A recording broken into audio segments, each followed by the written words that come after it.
overgrown and wasteful bureaucracy isn't a recession, it's reform. But Democrat billionaire Mark Cuban is using the big R word as another talking point to stir up dissent, warning of a red rural recession and blaming it on the billions of taxpayer dollars DOGE has already saved from cutting government waste.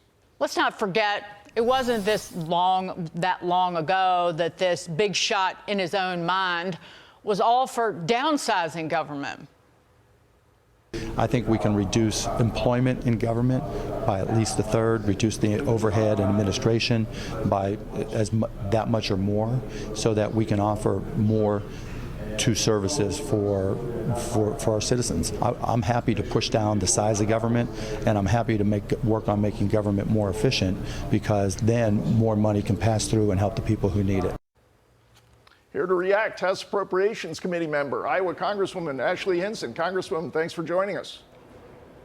Thanks for having me. So, not sure I understand the Mark Cuban argument. He used to be concerned about government spending, but now that we've got $36 trillion in debt and $2 trillion annual deficits, he thinks it's all just fine, I guess.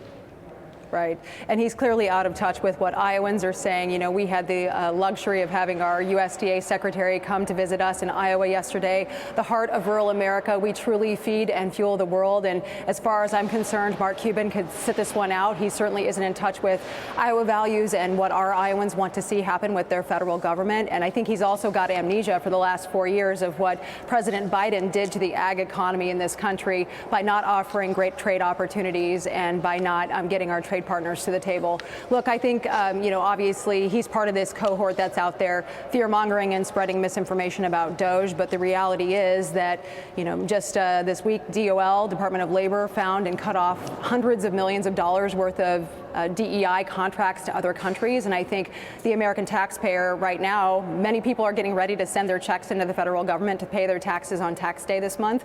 And what a slap in the face to them when they're seeing their tax dollars go to priorities like that. So Mark Cuban's flat out wrong. He was wrong when he said President Trump wouldn't surround himself with strong, intelligent women. And he's wrong about this as well. Right. I love someone who sold a garbage.com company just by luck at the top of the internet bubble, and that's how he made his money, to lecture the American people about math. When the interest on the national debt has already swamped what we pay for our national defense and Medicare at this point. So if we don't cut, we will go broke. Congresswoman, on to this. The Communist Party of China is going after disgruntled federal employees and courting our allies. What can be done to stop this? It's frightening that we would expect this from not a rival, but an adversary.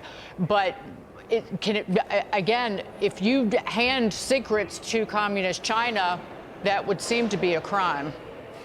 Yeah, you should go to jail. If you're doing that, that's flat out treasonous. And I think at the end of the day, the CCP thrives on American discord. It's in their interest to do everything they can to divide us. Look at what they were able to do with just last year and the year prior with what was happening in Israel and sowing that discord and misinformation on TikTok about Hamas and the Palestinian people. I think that it is, of course, in China's best interest to undermine us in every way they possibly can. So we need to push back. If people are caught doing this, they absolutely need to be held accountable to the fullest extent of the law. Congresswoman Ashley Hinson, thank you so much for being here. Great to see you.